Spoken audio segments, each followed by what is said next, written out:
On refait la prédique, une courte vidéo qui revient sur la prédication du dimanche pour aller un peu plus loin dans son appropriation.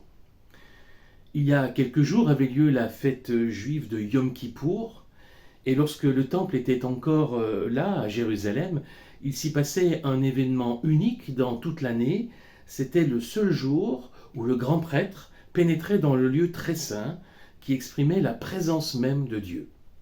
C'est un élément qu'il fallait avoir en tête à la lecture du texte biblique qui a fait l'objet de la prédication ce dimanche dans l'Épître aux Hébreux au chapitre 4, les versets 14 à 16. Dans l'Épître aux Hébreux, Jésus est comparé au grand prêtre de la première alliance. Il est dit qu'il a littéralement traversé les cieux. Comme le grand prêtre traversait le voile qui séparait le lieu saint du lieu très saint, Jésus est entré, au nom de tous les humains, dans la présence même de Dieu, après avoir accompli sa mission par sa mort et sa résurrection.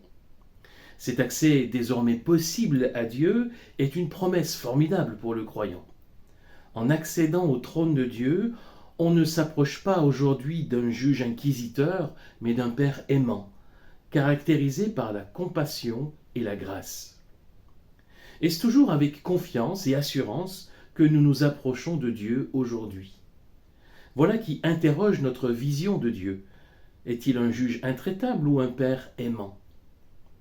Un des fruits de la maturité chrétienne, c'est de parvenir à aller au-delà des modèles humains imparfaits et parfois même destructeurs. Apprendre à connaître Dieu comme le Père aimant par excellence et pouvoir ainsi être totalement libre et serein devant lui. Est-ce que nous reconnaissons notre besoin de compassion et de grâce ? Si nous avons besoin de recevoir la compassion, c'est qu'il nous arrive de souffrir de différentes manières. La compassion de Dieu est l'assurance qu'il est sensible à ce que nous vivons et qu'il souffre avec ceux qui souffrent, comme le Christ lui-même a souffert comme nous. Sa compassion est une marque concrète de son amour. Et si nous avons besoin de recevoir la grâce, c'est que parfois nous succombons à la tentation ou à l'épreuve. La grâce de Dieu est alors l'assurance qu'il ne nous condamne pas, mais qu'il nous accueille et nous relève. Pour aller un peu plus loin dans l'appropriation de la prédication, on peut revenir à ces deux besoins fondamentaux que Dieu nous promet, la compassion et la grâce. Elles sont bien d'abord ensemble une promesse, mais elles constituent aussi pour nous d'une certaine façon un défi.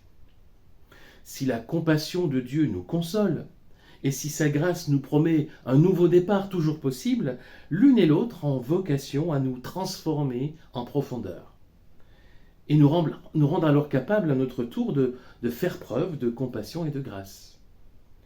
C'est en prenant conscience de la compassion de Dieu et en l'expérimentant dans notre vie que nous serons capables à notre tour de la manifester envers notre prochain. Et c'est en puisant sans cesse à la grâce de Dieu, en nous laissant rejoindre par elle en toutes circonstances, que nous pourrons aussi la vivre avec les autres. Autrement dit, si nous ne sommes pas satisfaits de notre capacité à manifester de la compassion et de la grâce, et avouons que cette frustration elle est certainement partagée par l'ensemble des croyants, eh bien ne nous enfermons pas pour autant dans la culpabilité ou le découragement. Approchons-nous de Dieu. Considérons la façon dont il a fait preuve de compassion et de grâce dans l'histoire, dans le récit biblique, dans notre vie.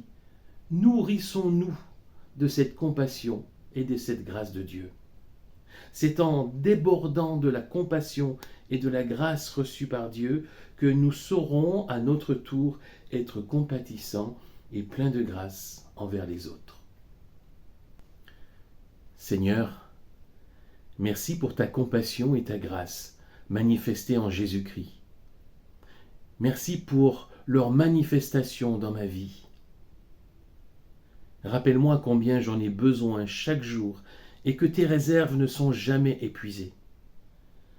Nourris-moi de ta compassion, remplis-moi de ta grâce et qu'elle puisse ainsi déborder pour celles et ceux que tu mets sur ma route. Amen.